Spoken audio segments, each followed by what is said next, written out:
Yes, good morning everyone. तो अपना chapter insurance claim loss of stock चल रहा है। एक क्वेश्चन कल अपन ने क्लास में किया। हर क्वेश्चन में ब्रॉडली 4 स्टेप में सोल्यूशन होएगा। पहले पिछले साल का ट्रेडिंग अकाउंट बनाओ, जीपी रेट निकालो, मेमोरेंडम ट्रेडिंग अकाउंट बनाओ, क्लोजिंग स्टॉक निकालो, फिर लॉस ऑफ स्टॉक निकालो और लास्ट में एवरेज क्लॉज का अगर एप्लीकेशन है वो लगा के क्लेम का कैलकुलेशन कर लो। 2 क्वेश्चन मैंने आपको होमवर्क में दिए थे। हो सकता है कुछ लोगों को डाउट हो, कोई चिंता नहीं। हाँ, देखिए मेरी कोशिश ये रहती है होमवर्क में एग्जैक्टली वही क्वेश्चन नहीं हो जो क्लास में किया, फिर तो आपको लगेगा ओ मेरे को सब आता है। मैं कुछ एक्स्ट्रा पॉइंट वाले भी डाल देता हूँ ताकि आपको अगले दिन आने का जोश रहे, क्लास देखने का जोश रहे कि नहीं नहीं ये पॉइंट तो कुछ नया ही था, देखते हैं इसका होमवर्क में क्या डिस्कशन होता है। और मैं भी उससे रिलेटेड पॉइंट भी मैं आपको अगले दिन बताऊं। तो इसलिए होमवर्क तो रोज़ करना ही है ताकि अपनी रियल टेस्टिंग होती रहे। तो प्रैक्टिस असाइनमेंट का question number 1, it was mister A prepares accounts on 30 September each year. हर साल 30 सितंबर को उसका ईयर एंड होता है। देखिए कल ही मैंने कहा था ईयर एंड अकाउंट्स में मर्जी हो जब हो सकता है, ज़रूरी नहीं मार्च में हो। But on December 2017 fire destroyed the greater part of stock. 31 दिसंबर 2017 को आग लगी। Following information was collected from his books. Stock on 1/10/2017, 1 अक्टूबर 2017 को, मतलब सितंबर में ईयर ख़त्म हुआ, उसके बाद 1 अक्टूबर 2017 को स्टॉक 29,700 था। परचेज 1 अक्टूबर से लेके 31 दिसंबर till date of fire. Wages 1 अक्टूबर से 31 दिसंबर till date of fire. Sales 1 अक्टूबर से 31 दिसंबर till date of fire. The rate of gross profit is 33 1/3% on cost. हाँ, ऑन कॉस्ट को अंडरलाइन कर दो। मैंने आपको पढ़ाते वक्त स्टार्टिंग में थ्योरी करते वक्त ही बता दिया था इस तरह से गुमराह किया जा सकता है। हमको जीपी रेट जो चाहिए वो कॉस्ट वाला नहीं सेल्स वाला चाहिए। अच्छा, 33 1/3%, तो जीपी रेट ऑन कॉस्ट अगर 1/3 है 1/3 हो जाता है, तो therefore GP rate on sales कितना हो जाएगा भाई? ये 3 कॉस्ट है तो से ज़्यादा ही होती है 1/4, मतलब 20%। Okay, 25% sorry. So therefore be careful. हाँ, अगर आपने इंटू 1/3 कर दिया, गया आपका सब सोल्यूशन। जीपी गलत आएगा, क्लोजिंग स्टॉक गलत आएगा, लॉस ऑफ स्टॉक गलत आएगा, क्लेम गलत आएगा। समझिए आधे नंबर कट जाएंगे। Now stock for the value of 3000 was salvage. 3000 का गुड्स हमने बचा भी लिया। Insurance policy was for 25,000 and claim was subject to average clause. Okay, additional information 1, stock at beginning was calculated at 10% less of the cost. ये जो opening stock है इस साल का 29,700 रुपये। क्वेश्चन कह रहा है इसका वैल्यूएशन जो है वो हमने कॉस्ट से 10% कम पे कर रखा है। यानी कि अगर कॉस्ट मान लो 100 थी तो -10%, मतलब इसका वैल्यूएशन 90 पे कर रखा है। तो 90 के हिसाब से इसकी वैल्यू अगर 29,700 है तो कॉस्ट आप कहेंगे निकालनी पड़ेगी 29,700 मल्टीप्लाइड बाई 100 डिवाइडेड बाई 90। हाँ, ऐसा तो नहीं करते हो ना 29,700 प्लस 10 कर दो कि अगर कॉस्ट में से 10 कम करके ये आंसर आया तो वापस 10 जोड़ दो। हाँ, 10% है, 10 रुपये नहीं है। तो बी वेरी केयरफुल। कॉस्ट में से 10% कम किया, यानी कि 100 अगर कॉस्ट थी 10 कम किया 90 रुपीज़। तो 90 इज इक्वल टू 29,700। तो 100 किसके बराबर होगा? तो फॉर्मूला मैक्स वाला यही लगेगा। हमेशा जो वैल्यूएशन है उसके हिसाब से आपको ध्यान रखना पड़ेगा। आप कहेंगे कम कर रखा है तो हम क्यों कॉस्ट पे कन्वर्ट करते हैं, वैसे ही चलने देना। No, we have to convert it into cost. और उसका क्या कारण है वो आज अपन अब क्लास असाइनमेंट का जब क्वेश्चन करेंगे उसमें आपको डिटेल से बताऊंगा। ओके, मतलब समझो, जान करके पॉइंट मैंने होमवर्क वाले क्वेश्चन में डाल दिया जबकि मैंने बताया ही नहीं था। वैसे इस तरह के पॉइंट आपने 11-12 में भी कई बार देखे होंगे। आप कहेंगे ठीक है ऐसा आता है, हम सीधा उसको कॉस्ट पे क्या कर देते हैं, कन्वर्ट। आगे लिखा है plant was installed by firms own worker. Firm के खुद के ही वर्कर से हमने कोई मशीनरी इंस्टॉल करवा दी। He was paid 500 rupees which was included in wages. और मशीन इंस्टॉलेशन का उसको 500 रुपया दिया, वो वेजेस में जुड़ा हुआ है। 11th-12th वाला एडजस्टमेंट वेजेस में से माइनस कर देंगे। Purchase include purchase of plant for 5000, हाँ वो प्लांट मशीनरी हमने खरीदा वो भी परचेज में जोड़ दिया, जबकि वो तो फिक्स्ड एसेट है, परचेज में से माइनस हो जाएगा। You are required to calculate the claim for loss of stock. तो बस इस क्वेश्चन में सबसे आराम वाला काम क्या है, जीपी रेट आपको दिया हुआ है। वो ज़रूर है कि हमको चाहिए कौन सा होता है सेल का, दिया कौन सा है कॉस्ट वाला। ध्यान रखिएगा यहाँ मामला गड़बड़ हो सकता है, अपना ट्रैप हो सकता है, be careful about this thing. अब सीधा मेमोरेंडम ट्रेडिंग ही बनाना है, इसमें तो बना लिया होगा आराम से। हाँ, मेमोरेंडम ट्रेडिंग अकाउंट बनाते वक्त ध्यान रखिएगा कि ओपनिंग स्टॉक जो आएगा वो कॉस्ट पे कन्वर्ट करना पड़ेगा और उसका प्रेजेंटेशन बाकायदा ब्रैकेट के अंदर होना चाहिए कि इन 200/90 करके हमने इसकी कॉस्ट निकाली है। कितनी आती है भाई? हाँ 29,700 इन 200/90 कितना? 33,000। हाँ, फिर परचेजेस, हाँ परचेजेस कितनी दी हुई है? 75,000। उसके अंदर भी एक एडजस्टमेंट है, लेस प्लांट एंड मशीनरी वाली परचेज कितनी है इसके अंदर? 5,000। कितना बच गया भाई? 70,000 बराबर। हाँ, सेल्स में तो कोई पंगा नहीं है। 1,40,000 एज इट इज। हाँ, देन वी हैव वेजेस, हाँ उसमें भी लेस, वो इंस्टॉलेशन से रिलेटेड कितना था? 500 रुपये। हाँ, वेजेस है कितनी क्वेश्चन के अंदर? 33,000, उसमें से 500 रुपये क्या हो जाएगा? कम हो जाएगा, तो पीछे कितना बचेगा? 32,500। ग्रॉस प्रॉफिट 1,40,000 मल्टीप्लाइड बाई 25% कितना? 35,000। तो क्लोजिंग स्टॉक बैलेंसिंग फिगर निकाल लिया होगा आप लोगों ने, कितना आया भाई क्लोजिंग स्टॉक? 30,500। हाँ, अब क्लेम का कैलकुलेशन, हाँ विल से इंश्योर्ड स्टॉक कितने का इंश्योरेंस करवाया भाई अपन ने? क्वेश्चन है दिया हुआ है 25,000 का। टोटल स्टॉक था कितना? आप कहेंगे 30,500 का, मतलब अपन ने मारवाड़ी हिसाब लगा लिया, प्रीमियम बचाने के चक्कर में पॉलिसी कम की कराई, average clause applicable minus salvage. कितने का गुड्स हमने आग से बचा लिया भाई? क्वेश्चन ने दिया है 3,000 रुपये का, तो नुकसान कितने का हुआ? 27,500। एवरेज क्लॉज लगेगा, हाँ पहले फॉर्मूला लिखना है फिर कैलकुलेशन। मैं तो सीधी कैलकुलेशन लिख रहा हूँ क्योंकि होमवर्क में आपने किया होगा। नुकसान हुआ 27,500 multiplied by 25,000 upon 30,500 rupees. Okay, तो आपका कैलकुलेशन ऑफ क्लेम में हाँ जी अमाउंट कितना पहुँचा? ₹22,541 अप्रॉक्सीमेटली। ओके, हाँ कई लोगों को जब इस तरह का आंसर आता है ना, मन में भय आ जाता है, अगर अरे कुछ गड़बड़ किया दिखता है, डेसिमल में कैसे आ रहा है। चिंता ना करें, खुद पे कॉन्फिडेंस रखें। Okay, so have confidence on you कि नहीं कैलकुलेशन हमने सही की होगी, बट फिर भी हाँ चेक कर लिया है कोई बात नहीं, पर अपनी कैलकुलेशन को इतना मजबूत कर लीजिए कि नहीं, अगर कभी कुछ गड़बड़ लगे तो मन में ये आना चाहिए क्वेश्चन गलत होगा, हमारा सॉल्यूशन तो गलत नहीं हो सकता। ठीक है, that is the level of confidence one needs to achieve. Okay, हाँ जी, तो दो एडजस्टमेंट थे जो ध्यान में रखने वाले थे। एक, जीपी रेट अगर कॉस्ट पे दिया है, always remember to convert it on sales.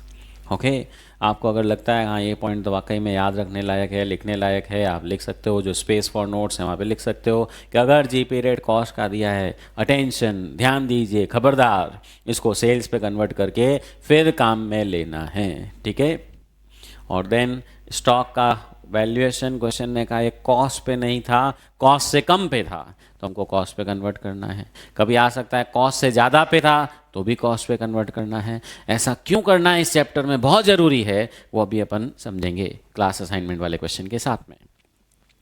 एक और दिया था सेकंड क्वेश्चन, हाँ जी. So what it says, on 12th June 2018, fire occurred in the premises of N.R. Patel, a paper merchant. Okay.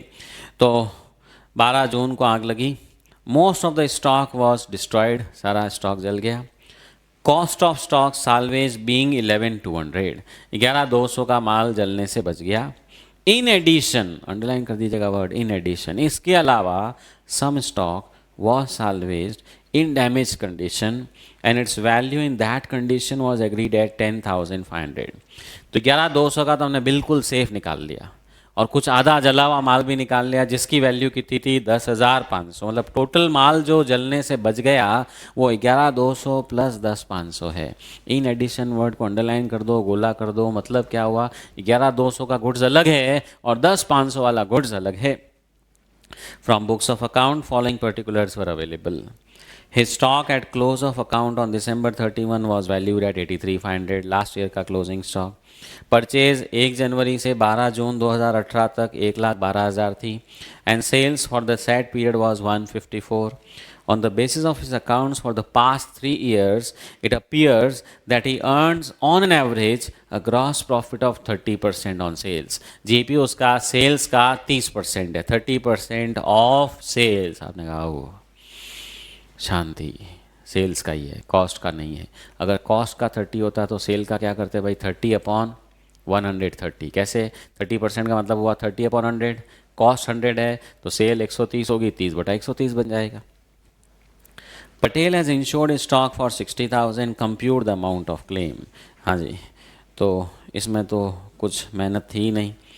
Opening stock दिया हुआ 83,500, परचेज आपको दे रखी है 1,12,000, सेल्स दे रखी है 1,54,000, उसका 30% ग्रॉस प्रॉफिट. क्लोजिंग स्टॉक आ गया होगा आराम से. कितना आया भाई क्लोजिंग स्टॉक, 87.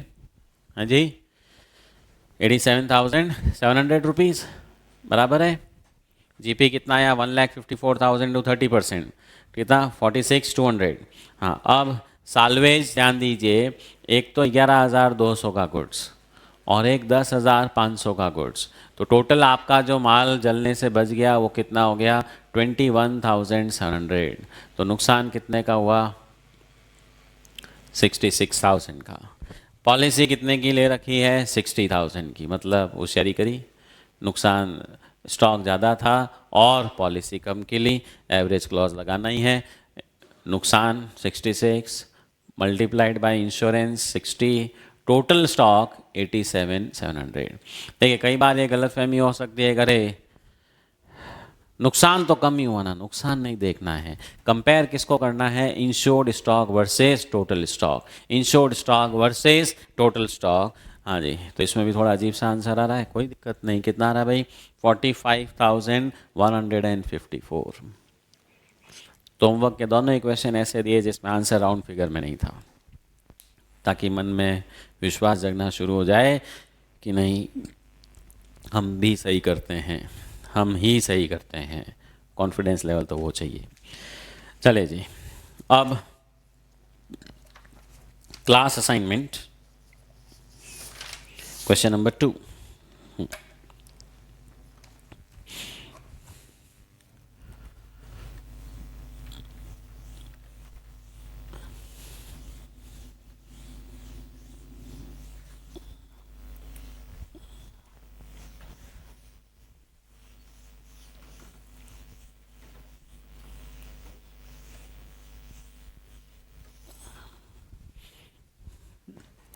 So देखिए second question, what it says, a fire had broken in the factory of M Traders on 17th October 2017. तो 17 अक्टूबर 2017 को, 17 एंड खतरा, okay, destroyed the stock of goods in their godown. सब माल जल गया. Following figures are available. Opening stock 1/1/2016, sales 2016, purchase 2016, ये तो पिछले साल की बात हो गई. Purchases from 1/1/2017 to 17 October 2017 till date of fire. Sales 1 जनवरी से 17 अक्टूबर 2017, ये भी टिल डेट ऑफ फायर वाला. Closing stock 31 December 2016, last year का क्लोजिंग स्टॉक. तो इसमें 2016 की डिटेल भी दी है. कुल मिला के पिछले साल का ट्रेडिंग अकाउंट बनवाएगा, जी पीरियड अपने से ही निकलवाएगा, करेंगे भाई. Other details are as follows. Point A. A theft took place in September 17 and goods of sales value of 19,040 were stolen and lost were not recorded in books. चोरी का point दे दिया. सितंबर 2017 में चोरी हुई. हाँ, अंडरलाइन करिएगा. गुड्स ऑफ, अंडरलाइन करिएगा, sales value. Goods of sales value 19,040 were lost. 19,040 रुपए की सेल वैल्यू का गुड्स चोरी हुआ. समझिए, फिर कर दी ना, छोटे चौसे ऐसे वर्ड ऐड कर दिया. मतलब समझिए, अकाउंट्स के पेपर में अकाउंट्स का काम कम, अंग्रेजी का ज़्यादा है, और पेपर सिर्फ इंग्लिश में ही आता है. चाहे आप मीडियम हिंदी रखो चाहे इंग्लिश रखो, तो उतनी इंग्लिश तो अपने को रखनी ही पड़ेगी. And be very careful in reading. बहुत ध्यान से पढ़ना है. एक एक छोटे छोटे पॉइंट अपना काम पक्का कर सकते हैं.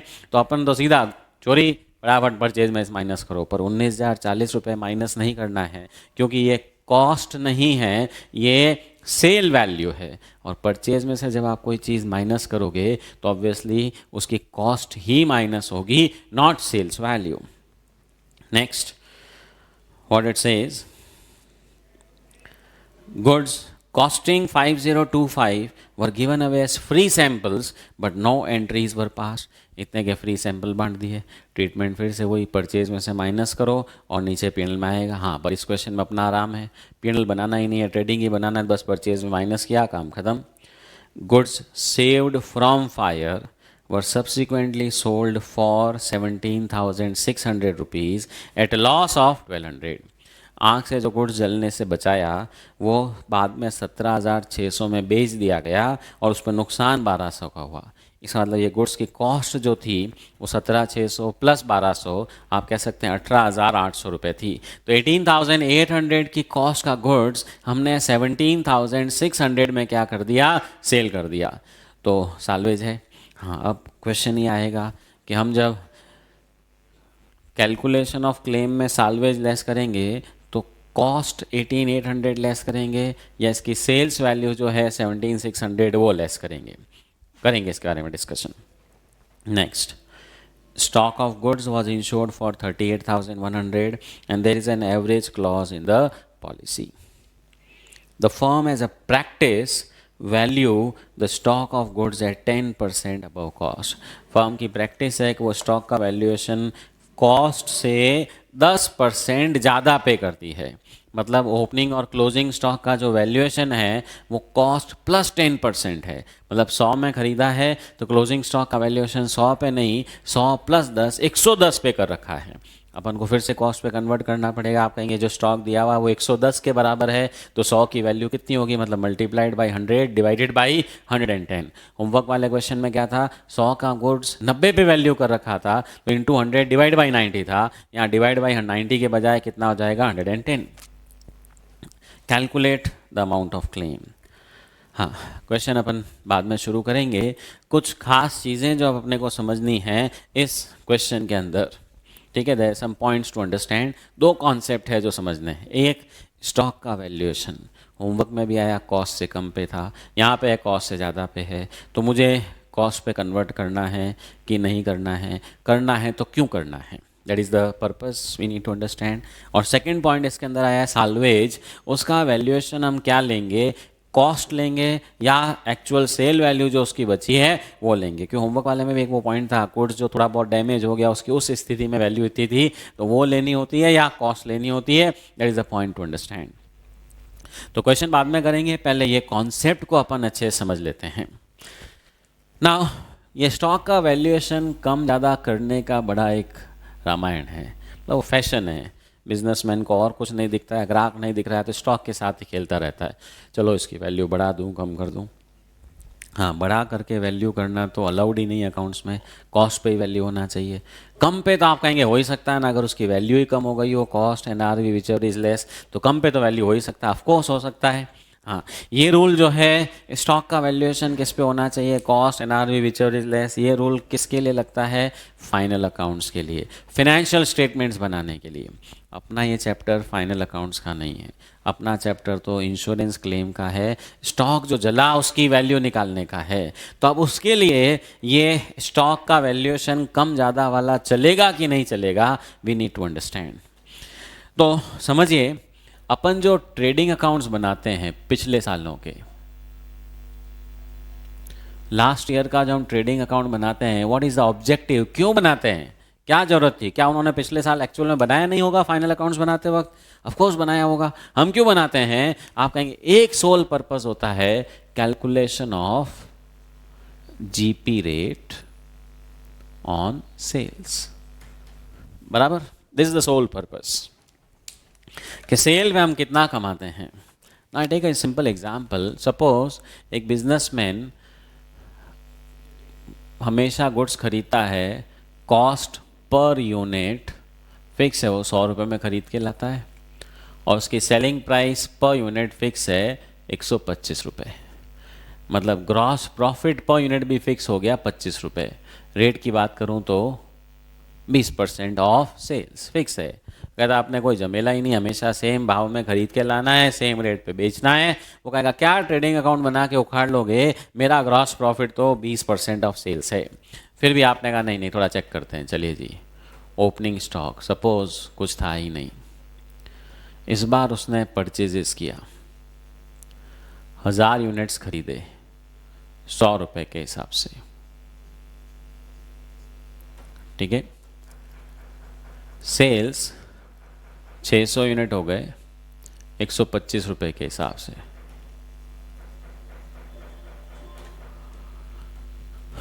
हाँ जी, 75,000, सॉरी, ठीक है, 75,000 ही होता है।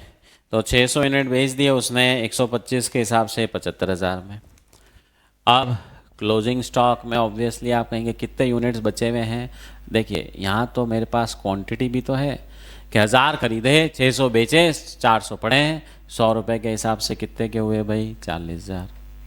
चलो जी, जीपी निकालो, कितना आ रहा है, 15,000। अपन खुश हो रहे हैं, बैलेंसिंग फिगर निकाला है, अदरवाइज मैं तो कह सकता हूँ 600 यूनिट हर एक पे 25 रुपये, पता ही है 25 रुपये का हमारे, अब इसमें क्या कहने वाली बात है। फिर भी आप कहेंगे नहीं नहीं, हमारा तो एक वो सेट पैटर्न है, सिस्टम है, हमने वो फॉलो किया, जीपी रेट निकाल ली, बहुत बढ़िया साहब। अब जीपी निकाल लिया, आप कहेंगे जीपी रेट भी निकाल लेते हैं कि ग्रॉस प्रॉफिट रेट 15,000 रुपये कमाए कितने पे, 75,000 पे, इंटू 100, 20%। कुछ नया डिस्कवरी नहीं किया है। आप कहेंगे मेरे को तो सब पहले से ही पता था कि 100 का माल 125 में बेचते हैं। जब एक यूनिट पे 20% है, 100 पे निकालोगे तो भी 20 आएगा, 600 पे निकालोगे तो भी 20 आएगा, and this is what is the purpose. हाँ, पर अपने क्या होता है, क्वेश्चन में कभी भी ये इन्फॉर्मेशन नहीं होती, सिर्फ वैल्यू होती है, तो अपन तो इसी पे डिपेंडेंट रहते हैं। अब सुनिएगा ध्यान से,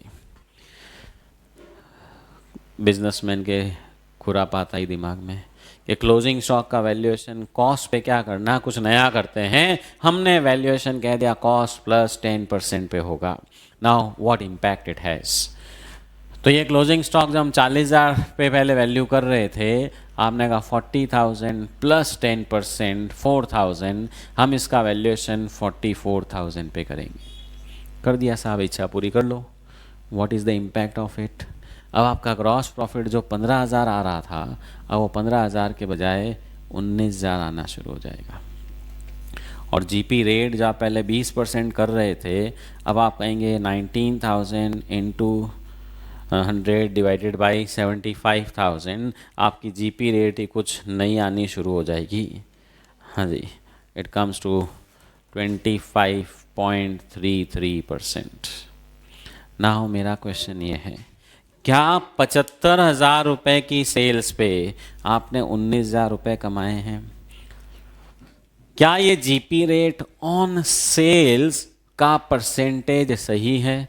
क्या वाकई में 19,000 की कमाई हुई 75,000 की सेल पे, या 75,000 की सेल पे तो 15 की ही कमाई हुई, ये 4,000 की कमाई तो अनएथिकली हमने स्टॉक का वैल्यू बढ़ा करके प्रॉफिट बढ़ा दिया है।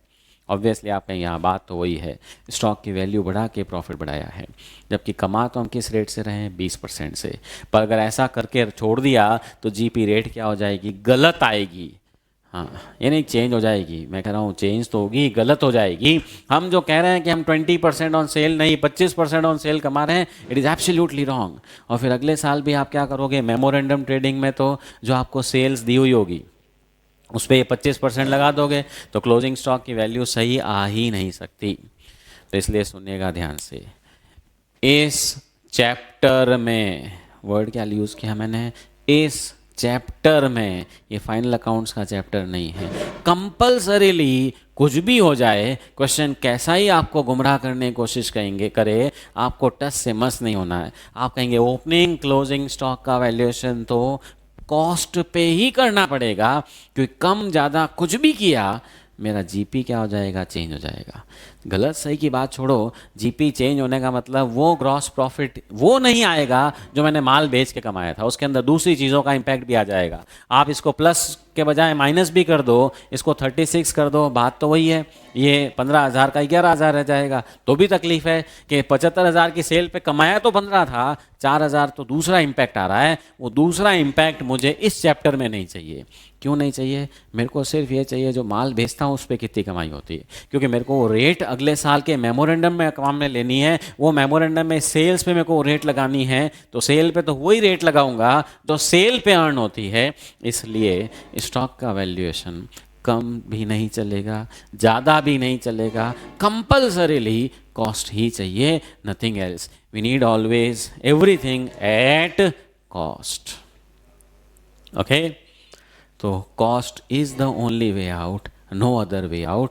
कॉस्ट पे ही वैल्यू करना पड़ेगा। क्वेश्चन आपको कुछ भी कारण दे दे, ये कारण हो गया वो हो गया इसलिए कम कर दिया, ठीक है, सब बात सुन ली, फाइनल अकाउंट्स में आपकी सब बात मान लेंगे, इस चैप्टर में तो एक भी नहीं सुनेंगे। It has to be converted at cost, ताकि मेरा जीपी सही आए, जीपी रेट सही आए, तो मेमोरेंडम ट्रेडिंग में फिर बाकी का काम भी सही हो। This is what is the objective of valuing stock at cost.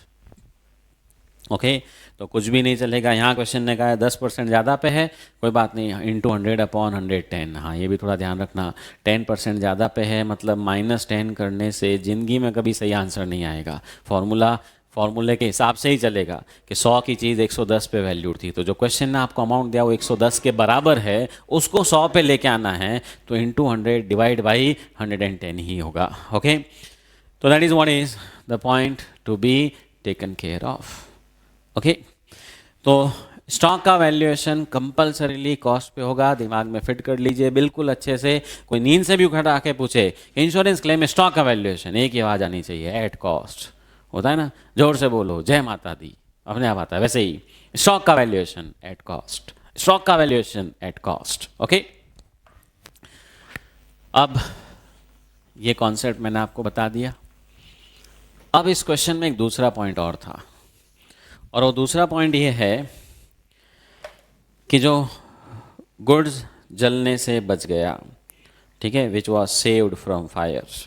Question से इज, एक स्टॉक हमने जो बचाया वो 17,600 में सेल किया, उस पर 1,200 रुपये का हमको लॉस हुआ, यानी कि उसकी कॉस्ट जो थी वो 18,800 रुपये की थी। ठीक है, ये साल्वेज की डिटेल आपको क्वेश्चन ने दी है।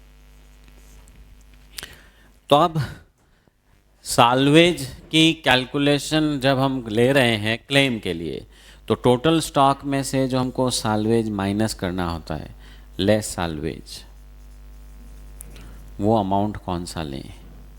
17,600 लें या 18,800 लें? This is what we need to understand. Okay, which amount should be considered for salvage? Okay, the actual sale value or the cost of such goods which have been saved from fire. बोले भाई, आपके हिसाब से क्या होना चाहिए? Cost ही आनी चाहिए कि एक्चुअल सेल वैल्यू आनी चाहिए? जी, कॉस्ट, हाँ, कॉस्ट माइनस करेंगे। जैसे मान लो टोटल स्टॉक जो भी था उसमें से एक तो 18,800 कम करो, सपोज 1 लाख था, और एक है कि 17,600 कम करो। हाँ, इसमें क्लेम कम बनेगा, इसमें क्लेम ज़्यादा मिलेगा। यहाँ पे क्लेम कितना बन रहा है भाई अपना 81,200, यहाँ पे क्लेम कितना बनेगा 82,400। हाँ, तो बिजनेसमैन को तो यही अच्छा लगेगा, इंश्योरेंस कंपनी को ये अच्छा लगेगा। तो कौन सा अमाउंट लें भाई अपन, ये वाला कि ये वाला?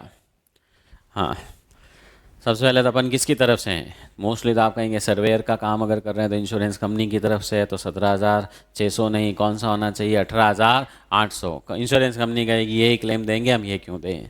पर देखिए ऐसा कोई सिस्टम नहीं है। There is a perfect logic what should be deducted. इसको एक एग्जाम्पल से समझते हैं। सपोज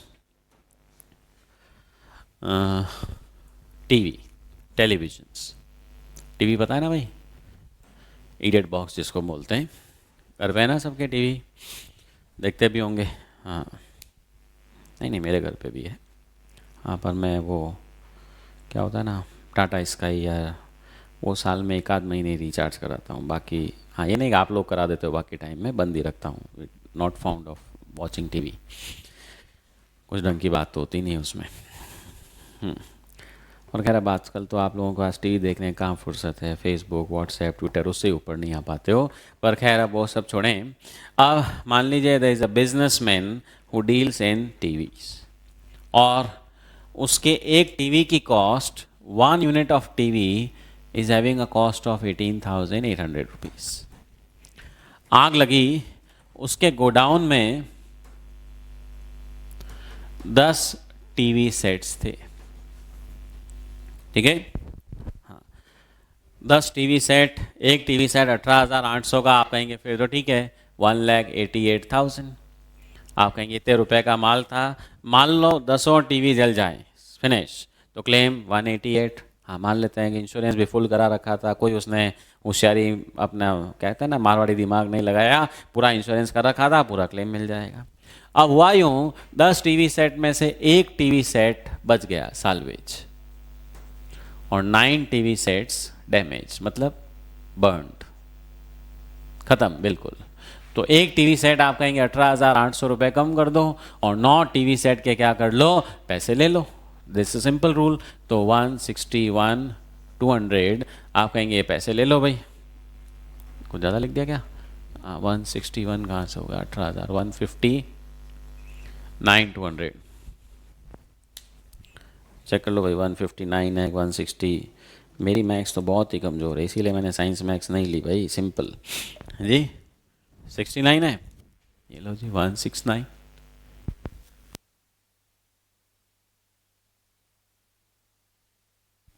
सो नाउ अंडरस्टैंड, एक टीवी सेट बच गया, 9 जल गए, तो इंश्योरेंस कंपनी ने कहा भाई इतने पैसे दे देंगे। 10 टीवी सेट मिलते, सॉरी बेच जाते, जल जाते तो कितना क्लेम मिलता? 1,88,000। समझिए, 10 TV sets destroyed, claim is 188. 9 TV sets destroyed, claim is 169,200। तो बताओ क्या करना चाहिए? बचाना चाहिए क्या जलने से एक टीवी सेट? उल्टा क्लेम कम हो रहा है। आप कहें नहीं नहीं फिर तो जला दो, नहीं भी जल रहा हो तो आग में फूंक दो, जा भाई तू। पर understand, claim is this plus, अब वो जो गुड सेव हुआ है उसको सेल भी तो करेगा। यहाँ पे तो सेल कुछ नहीं कर पाएगा। यहाँ पे आप कहेंगे 18,800 माल भी तो बेचेगा, तो उसकी टोटल वैल्यू कितनी मिलेगी उसको? यहाँ पे इंश्योरेंस कंपनी से 188 मिला, खुद कुछ नहीं कर पाया, सब जल गया। यहाँ इंश्योरेंस कंपनी से मिला, ये टीवी और बेच दिया, टोटल वैल्यू तो वही रही ना, उसको कहाँ फ़र्क पड़ा? There is no difference. But अब तकलीफ क्या है, 9 टीवी डिस्ट्रॉयड, इंश्योरेंस कंपनी ने कहा ये पैसा ले लो, और एक जो ख़राब हुआ पता चला 17,600 में ही बिक रहा है वो, तो ठीक है। जो एक हमने बचाया थोड़ा ख़राब हो गया होगा, हो सकता है कि वो थोड़ा सा आँख का इफेक्ट आ गया तो उसमें कुछ 1-2 कलर कम हो गए भाई। वो होता है ना आजकल क्या 256 मिलियन कलर, ये मिलियन कलर, पता चला 1-8 मिलियन कम हो गया, या आप कलर टीवी नहीं ब्लैक एंड वाइट रह गई, वॉट इट मे बी। तो आप पता चल रहा है कि पैसा तो 17,600 रुपये ही मिल रहा है उसको बेचने से, तो 17,600 मिल रहा है, तो उसकी जेब में टोटल पैसा कितना आएगा? 186,800। हाँ जी, अब बताओ भाई, 10 टीवी जलना ही ठीक है कि 9 जलना ठीक है? ठीक है, हाँ, ये वाली स्टोरी तो फिनिश हो गई अब, कि 9 टीवी डिस्ट्रॉयड और एक को बेचने से इतने पैसे आ नहीं रहे हैं, पैसे तो ये आ रहे हैं। तो अगर 10 टीवी जलते हैं तो उसकी जेब में टोटल पैसे कितने आएंगे? 188। 10 जल गए, एक बच गया, पर वो बचा हुआ भी थोड़ा सा ख़राब हो गया, वॉट एवर इट में भी, पैसे कितने आ रहे हैं? 186,800। क्या करेगा बिजनेसमैन? आग लगने के बाद कुछ बचाने की कोशिश करेगा क्या? नहीं करेगा। कहेगा उल्टा बचाया, अपनी जेब के पैसे लग जाएंगे, आधे अधूरे जले हुए माल बाहर आ जाएंगे। इंश्योरेंस कंपनी कहेगी आप जानो, आपका काम जाने, अपने तो उसमें भी नुकसान हो रहा है। अब इसको ऐसे समझिए, 18,800 का टीवी अगर 17,600 में बिक रहा है, 1,200 का लॉस हो रहा है, किस कारण से हो रहा है? Obviously because of fire. Fire के कारण कुछ ना कुछ उसमें डैमेज हो गया होगा, इसलिए वो लॉस पे बिक रहा है। आप कहें क्या मालूम ऐसे ही लॉस में बिक रहा हो? तो अगर मान लो क्वेश्चन कहता है जीपी रेट 20%, इसका मतलब हमेशा प्रॉफिट कमाते हैं। हमेशा जब प्रॉफिट कमाते हैं तो यहाँ आग से जो बचा हुआ माल है लॉस में बिक रहा है, डेफिनेटली मीन्स फायर का ही इम्पैक्ट है। यानी कि 1,200 का नुकसान किसके कारण हो रहा है? इंश्योरेंस, सॉरी, फायर के कारण। तो ये 1,200 का नुकसान का भरपाई किससे मिलना चाहिए? इंश्योरेंस कंपनी से। Insurance company should pay 1,200 rupees मोर। मतलब इंश्योरेंस कंपनी को आप कहेंगे 169,200 तो 9 टीवी के दो, एक टीवी का जो 1,200 रुपये का नुकसान है ये भी दो, नहीं तो फिर हम काहे को बचाएं? तो इट शुड बी 170,400 प्लस 17,600। आप कहेंगे अब बात बराबर है, 188 पे अपनी गाड़ी पहुंच गई। ओके, अदरवाइज तो आप कहेंगे जलने दो। तो understand, it's not always cost. ये नहीं कि cost, it should be this value. भले ही आप कहेंगे बिजनेसमैन का तो इसी में फ़ायदा है ना, वो तो यही चाहेगा, वो लॉजिकल भी है। क्योंकि अगर ऐसा नहीं हो तब तो बिजनेसमैन आग से कुछ बचाने की कोशिश ही नहीं करेगा। सब जलने दो, पूरे कॉस्ट के पैसे आएंगे। जो चीज़ें बच गई, अगर उसकी वैल्यू डाउन हुई है, वो नुकसान भी तो फायर के कारण है, इंश्योरेंस कंपनी को वो भी पैसा देना पड़ेगा।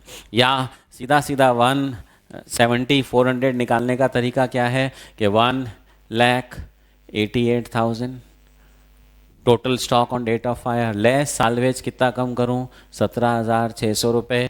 अमाउंट कितना आ जाएगा? 170,400। टेक्निकली क्या है? 9 टीवी सेट प्लस एक टीवी सेट का नुकसान। क्लियर? तो साल्वेज के लिए कॉस्ट नहीं, सेल वैल्यू कंसिडर होगी। कारण ये जो नुकसान हो रहा है it is because of fire. समझ में आ गया भाई? लॉजिकल होना चाहिए। ये नहीं इंश्योरेंस कंपनी नहीं देगी फिर तो पूरा ही मना कर दो भाई। हाँ, कोई ननियाल थोड़ी है, पूरा ही मना कर दिया, हम नहीं देते क्लेम, हो कहेगा फिर प्रीमियम काहे के लिए लिया था। ओके, सो नुकसान बिकॉज ऑफ फायर है, पैसा उसका भी मिलना चाहिए, नहीं तो बिजनेसमैन आग से कुछ भी बचाने की कोशिश ही नहीं करेगा। अब मेरा एक और क्वेश्चन, यहाँ तो ये 17,600 में सेल हो रहा है, मान लीजिए क्वेश्चन कह दे 20,000 में बिक रहा है at a profit of 1,200 rupees, तो फिर क्या लेस करेंगे? 18,800 या 20,000 रुपये? एक्चुअल सेल वैल्यू या कॉस्ट? प्रॉफिट में बिक रहा है, अब क्या करना चाहिए? अब 20,000 लेस होने चाहिए या 18,800 रुपये?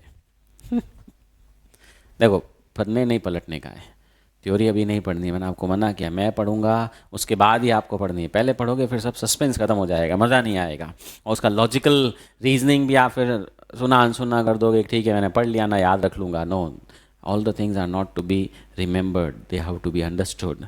So what should be the value now? 20 or 18,800? हाँ, अब आप कहेंगे हमने अभी समझा ना, सेल वैल्यू लेस कर दो, सेल वैल्यू कर देते हैं। नो, यहाँ पे 18,800 होगा। आप कहेंगे ऐसा क्यों? अब वो ये प्रॉफिट जो 1,200 रुपये का हो रहा है, लॉस तो हम कह सकते हैं फायर के कारण हो रहा है, प्रॉफिट की आग लगने के कारण हो रहा है। मतलब आग नहीं लगती तो सब घाटे में बेचने वाला था, बिना प्रॉफिट के बेचने वाला था। ये प्रॉफिट तो उसको अदरवाइज भी होना था। This is not because of fire. तो इसके लिए 20,000 रुपये कंसिडर नहीं हो सकते। और अगर इंश्योरेंस कंपनी कहते 20,000, वो बिजनेसमैन कहेगा ओके ठीक है, ये एक जो टीवी बच गई है 20,000, तो जो 9 जल गई है वो भी 20,000 पे लो।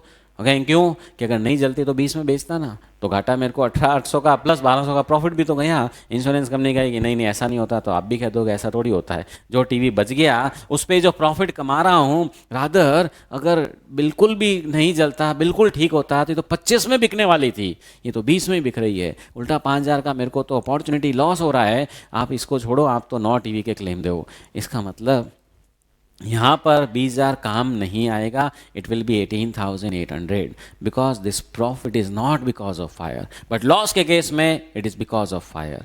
तो simple rule to remember, salvage value जो लेस होगी it will be the cost और actual sale value, whichever is less, whichever is less. बस सीधा सा रूल याद रखिए और कुछ ध्यान में रखने की ज़रूरत नहीं है। लॉजिक मैंने आपको बता दिया, सेल वैल्यू कम है तो नुकसान फायर के कारण है, तो कम वाली वैल्यू जब आप माइनस करोगे तो क्लेम ज़्यादा मिलेगा। सेल वैल्यू ज़्यादा है तो प्रॉफिट फायर के कारण नहीं है, तो अपने तो कम वाली, कुल मिला के कम वाली वैल्यू लेस करनी है तो क्लेम ज़्यादा मिलेगा। चलिए सम इंपॉर्टेंट पॉइंट्स पे आइए थ्योरी में वापस। पॉइंट है valuation of opening and closing stocks. लिखिए, देखिए सॉरी, इन दिस चैप्टर, मैंने कहा ना इस चैप्टर में all stocks have to be compulsorily valued at cost, compulsorily. This is required so that we get gross profit earned from sales only. सिर्फ cell का ही GPI, दूसरी आलतू फालतू चीज़ों का जीपी पे इम्पैक्ट नहीं आना चाहिए, and not due to change in value of stock.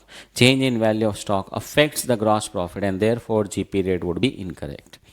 अब एक सिस्टम आपको और क्या करना है, ये जैसे हेडिंग बुक में लिखा हुआ है वैल्यूएशन ऑफ स्टॉक और ये सब पॉइंट लिखे हुए हैं, यहाँ पे आप क्या करो, लिख दो class assignment question 2।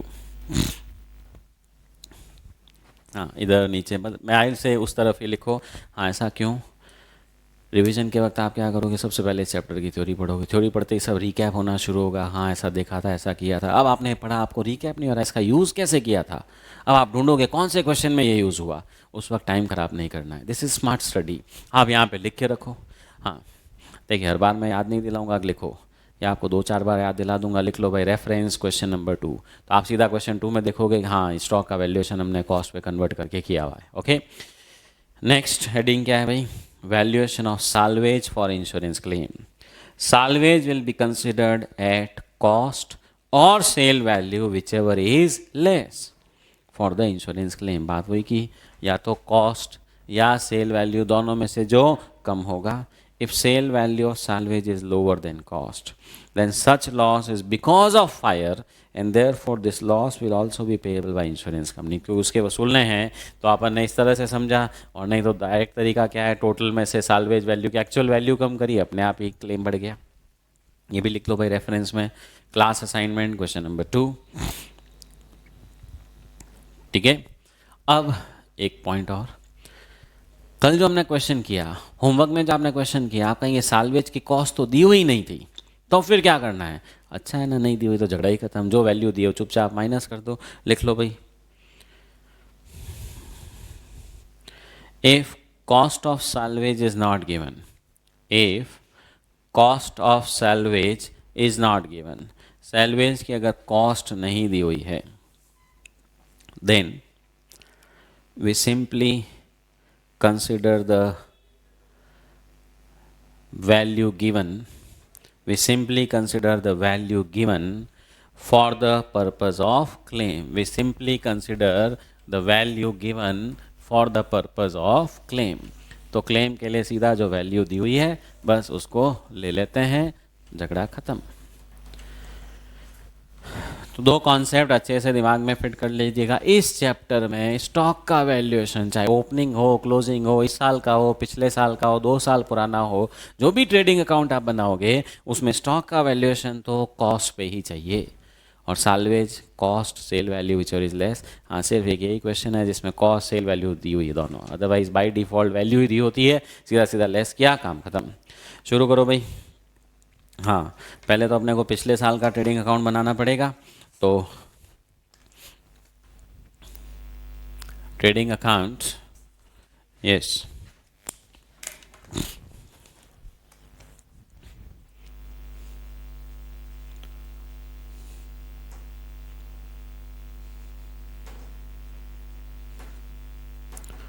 For the year ending 31 December 2016 है। फॉर्मेट बढ़िया सा बनाइएगा, पर्टिकुलर्स अमाउंट के आगे ब्रैकेट में रुपीस। हाँ जी, मैं नहीं लिख रहा हूँ वो सब। ओपनिंग स्टॉक, हाँ, ब्रैकेट में कैलकुलेशन दिखाना पड़ेगा। लास्ट ईयर 31,680 था, मल्टीप्लाइड बाई 100 डिवाइडेड बाई 110। ठीक है, तो ओपनिंग स्टॉक क्योंकि कॉस्ट से 10% ज़्यादा पे वैल्यूड था, तो 31,680 ये कॉस्ट प्लस 10 यानी कि 110 के बराबर है, तो डिवाइडेड बाई 110 इंटू 100, हाँ जी, कितना आया? 28,800 rupees. Purchases last year 183,100, sales last year 350, closing stock पिछले साल 40,590 रुपये तो दिया हुआ है, इंटू 100 अपॉन 110। हाँ जी, सो कैलकुलेटर पे निकालिए भाई। 40,590 डिवाइडेड बाई 110 इंटू 100 कितना? 36,900।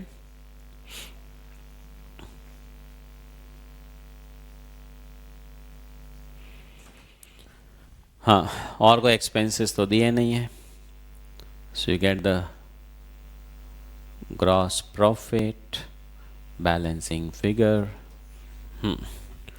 निकालो भाई, कितना ग्रॉस प्रॉफिट आया?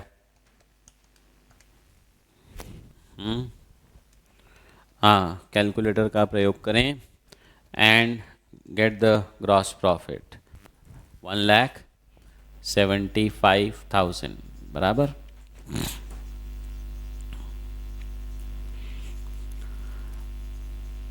Now GP rate, gross profit upon sales into 100, it is 175 upon 350 into 100, it comes to 50% of sales बराबर। सेल्स का 50% आपका जीपी आ गया भाई। ओके, चलिए, now we need to prepare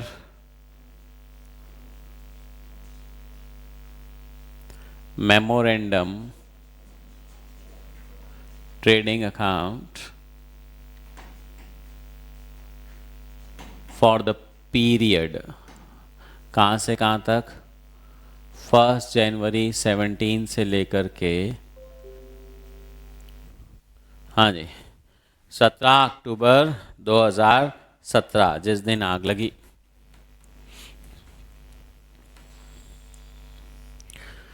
लिखो भाई, heading particulars amount.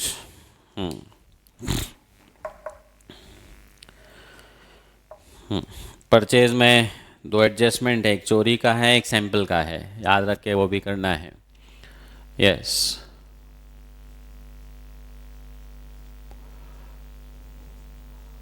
Opening stock जो लास्ट ईयर वाला क्लोजिंग था।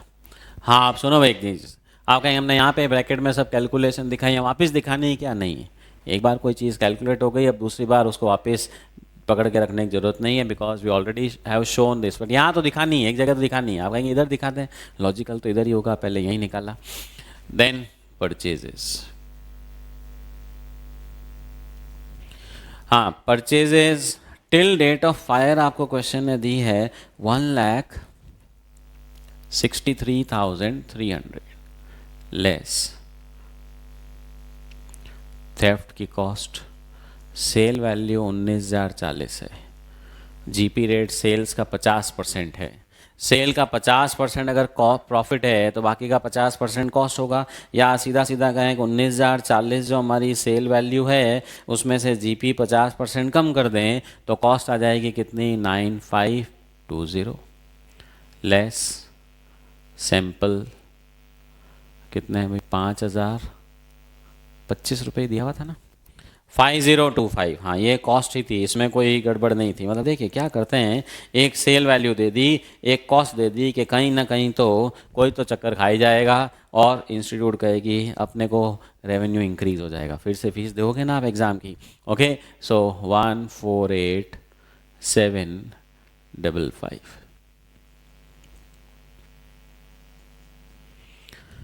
सेल्स आग लगने तक 269, 350.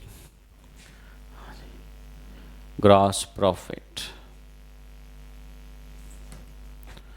269,350 इंटू 50%। हाँ जी, तो जीपी निकालिए भाई। 269,350 का 50%, how much it comes to? 1,34675। ठीक, तो 1,34,675 ये हमने ग्रॉस प्रॉफिट निकाल लिया। और अब by closing stock on date of fire balancing figure, हाँ बाकी और कुछ है नहीं, so everything is done. Okay, so closing stock on date of fire कितना हो गया भाई? निकाले भाई। जीपी 134,675, नेट परचेज कितनी आ गई? 148,755। ओपनिंग स्टॉक आपका 36,900 था ही, और क्लोजिंग स्टॉक सॉरी सेल्स आपकी कितनी थी? 269,350, तो 50,980 रुपये। हाँ, जो आया वो आया भाई, डरने की ज़रूरत नहीं करे सर ये वाला profit, gross profit sorry closing stock अजीब सा आता है तो डर लगता है। हाँ, डर के आगे जीत है, डर को हटाओ हटाओ। ओके, चलिए जी, कॉपी कर लीजिए।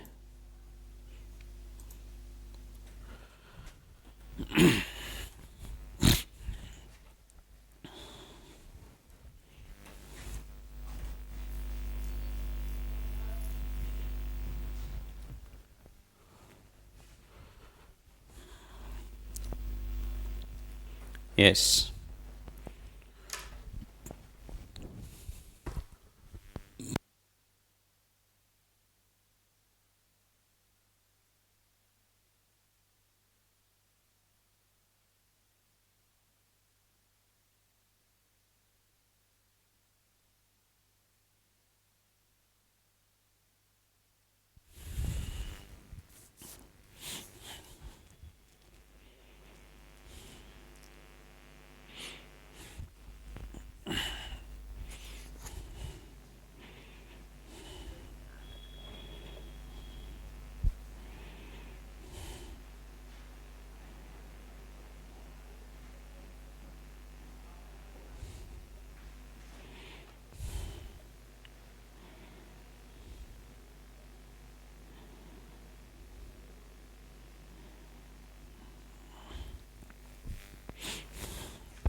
हाँ भाई हो गया।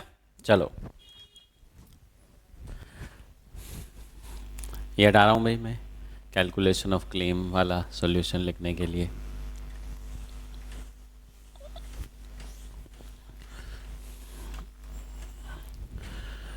नाउ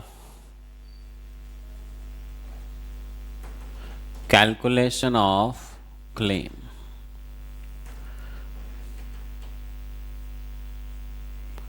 इंश्योर्ड स्टॉक दिया क्या क्वेश्चन में? हाँ, कोई क्वेश्चन ऐसे भी आ सकते हैं अगर सर वो हमने पूरा क्वेश्चन ढूंढ लिया, इंश्योर्ड वाला स्टॉक ही नहीं मिला। बहुत अच्छा है, ऊपर वाले की आपके ऊपर कृपा है, एग्जामिनर ने वो क्लेम वाला एवरेज क्लॉज का झंझट ही मिटा दिया। पर यहाँ तो खैर दिया हुआ है 38,100 रुपये का इंश्योरेंस करवाया। Total stock on date of fire, godown में स्टॉक मिला कितना? वो आता है ना कई बार, अघोषित संपत्ति मिली, कि हमको बताया तो था कि 38,100 का स्टॉक होता है, पर निकला 50,980 लेस साल्वेज। यहाँ ब्रैकेट में लिखिए lower of cost 18,800 and sale value 17,600। तो हमने यहाँ एक तरह से ये पॉइंट थ्योरी का डाल दिया कि भाई हमको इन दोनों में से जो कम होता है वो वैल्यू लेनी होती है। कितना? 17,600 लॉस ऑफ स्टॉक। हाँ जी, नुकसान कितने का हुआ?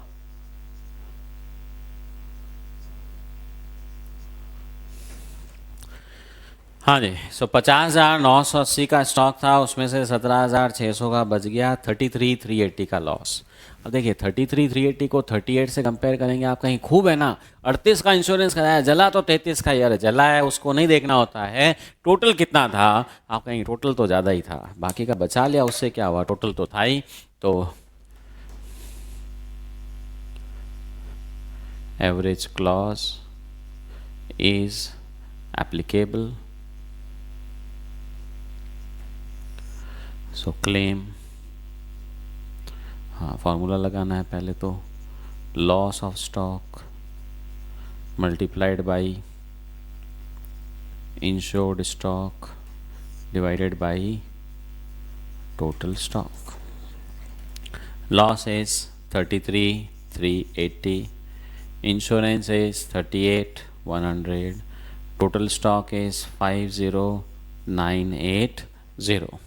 So 33,380 into 38,100 divided by 50,980, तो क्लेम का अमाउंट निकाल लीजिए भाई, कितना आ रहा है, 24,000 है जी, 947, 24,947, ठीक है। So this is the amount of claim we have calculated. तो इंपॉर्टेंट पॉइंट्स में से 2 पॉइंट आज अपन ने कवर कर लिए इस क्वेश्चन के अंदर, और इनडायरेक्टली आपके कल क्वेश्चन नंबर 1 में ये पॉइंट आ ही गया था। क्वेश्चन 2 में ध्यान दीजिएगा, होमवर्क वाले कल जो आपने किया है उसमें 2 तरह का साल्वेज था, एक जो पूरा बच गया, एक जो डैमेज था, डैमेज में उसकी उस हालत में वैल्यू दी थी अपन ने, वही कंसिडर करी कि वहाँ तो हमारे पास चॉइस ही नहीं थी, कॉस्ट ही नहीं दे रखी थी। अंडरस्टूड भाई। तो 2 पॉइंट अच्छे से याद रखिएगा, स्टॉक का valuation always always at cost, stock का वैल्यूएशन एट कॉस्ट, स्टॉक का वैल्यूएशन एट कॉस्ट। और दूसरा साल्वेज, अगर वैल्यू कम हुई है ऑब्वियसली वो नुकसान जो हो रहा है वो फायर के कारण है, कम वाली वैल्यू माइनस करोगे तो क्लेम ज़्यादा आएगा, वही चाहिए। और अगर वैल्यू ज़्यादा है, वो फ़ायदा कोई इंश्योरेंस कंपनी के फायर के कारण थोड़ी है, उसका इंश्योरेंस कंपनी फ़ायदा नहीं उठा सकती, कॉस्ट वाला अमाउंट ही लेस होगा। ओके, एक तरह से बेनिफिशियल टू द बिजनेसमैन। चलिए जी, आज इतना ही करते हैं, होमवर्क में अब लिख लो क्वेश्चन नंबर 3,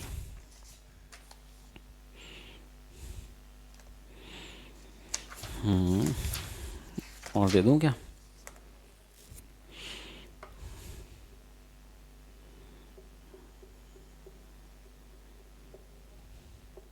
चलो